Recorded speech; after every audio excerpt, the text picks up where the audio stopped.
नमस्कार, मैं मारूफ रहमानी लेकर आया हूं मैं आपके लिए देश दुनिया एवं आपके राज्य की हर छोटी बड़ी खबरों को सारा सच पर। चलिए शुरू करते हैं खबरों का सिलसिला। वित्त मंत्री निर्मला सीतारमण 1 फरवरी यानी आज आम बजट पेश करेगी।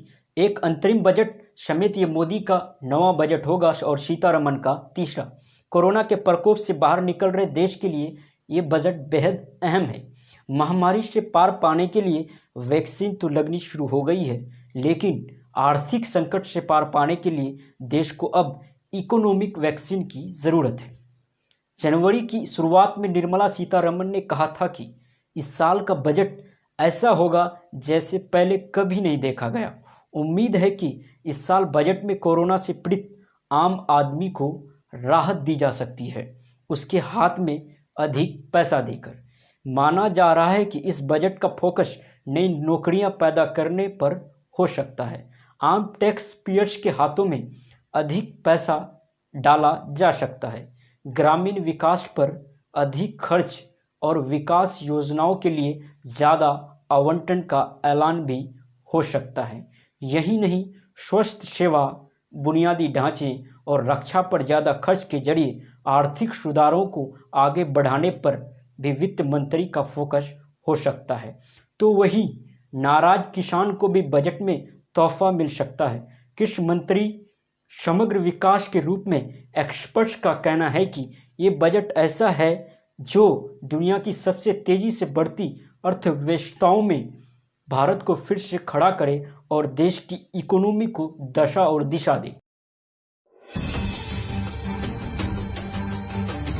गृह मंत्री अमित शाह ने रविवार को वीडियो कॉन्फ्रेंसिंग के जरिए पश्चिम बंगाल के हावड़ा में रैली को संबोधित करते हुए ममता सरकार पर जमकर हमला बोला। उन्होंने कहा कि ममता बनर्जी हर क्षेत्र में पश्चिम बंगाल को पीछे ले गई है और राज्य के लोग उन्हें कभी माफ नहीं करेंगे।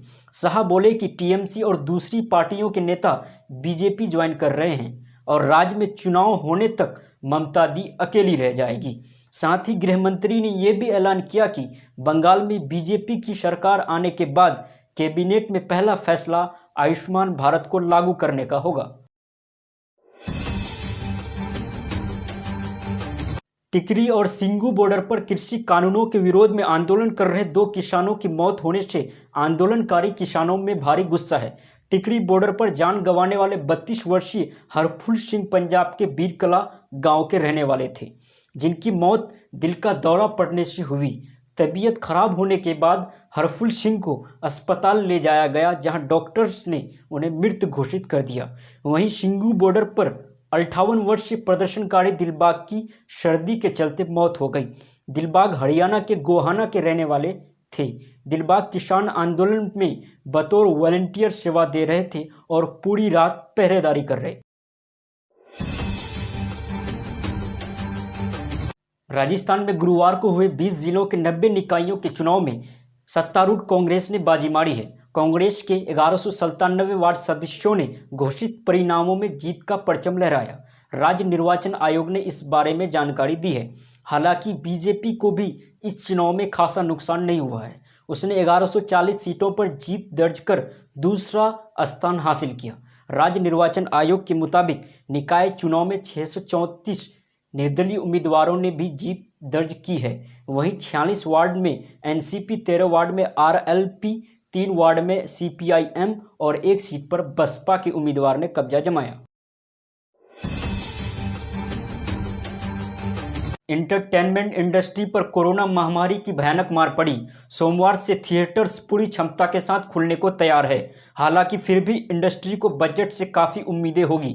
फिल्म इंडस्ट्री से जुड़े एक डेलीगेशन ने कुछ समय पहले वित्त मंत्री निर्मला सीतारमण से मुलाकात की थी। वित्त मंत्री ने डेलीगेशन को भरोसा दिलाया था कि उनकी बातों पर गौर किया जाएगा।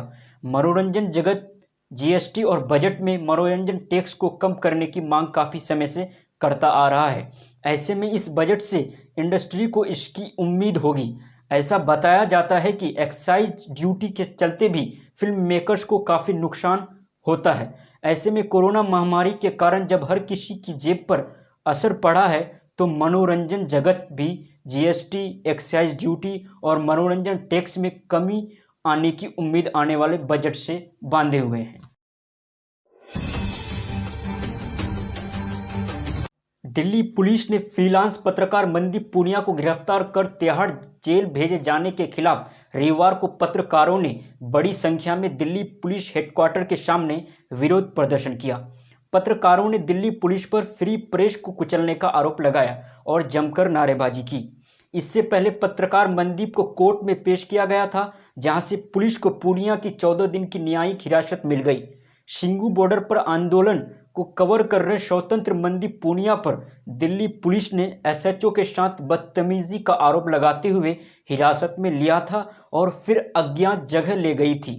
पूनिया पर आईपीसी की कई धाराओं के तहत केस दर्ज किया गया है। हिरासत में लिए जाने से कुछ घंटे पहले ही पूनिया ने सिंघू बॉर्डर पर हुई हिंसा पर फेसबुक लाइव करते हुए दिखाया था कि कैसे खुद को स्थानीय होने का दावा करने वाली भीड़ ने आंदोलन स्थल में पुलिस की मौजूदगी पर पथराव किया और पुलिस खड़ी रही।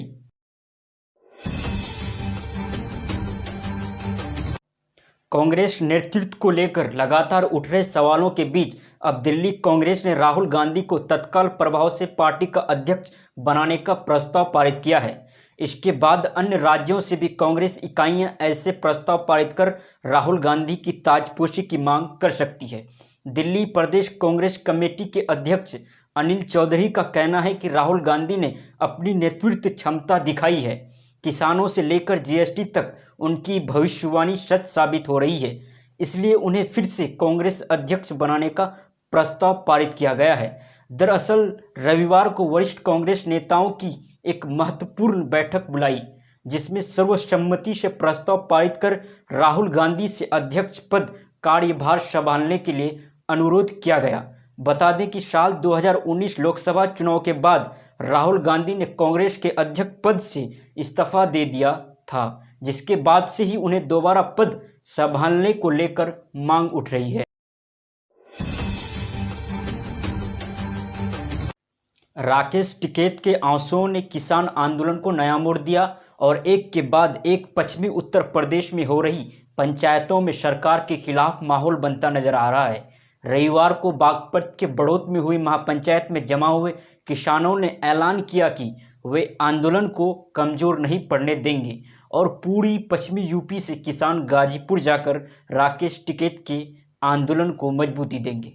वहीं पंचायत में देश खाप के चौधरी सुरेंद्र सिंह भी पहुंचे और कहा कि सरकार के कृषि कानून किसान हित में नहीं है, इसलिए पूरी ताकत के साथ इसका विरोध होगा। महापंचायत में ये भी कहा गया कि धरने को प्रशासन ने जबरन खत्म करवाकर गलत किया। किसान शांतिपूर्ण ढंग से आंदोलन चलाए, ये भी देखे कि आंदोलन को बाहरी लोग बदनाम ना कर सके। महापंचायत को पवार खाप, चौबासी और राठी खाप ने भी समर्थन दिया है।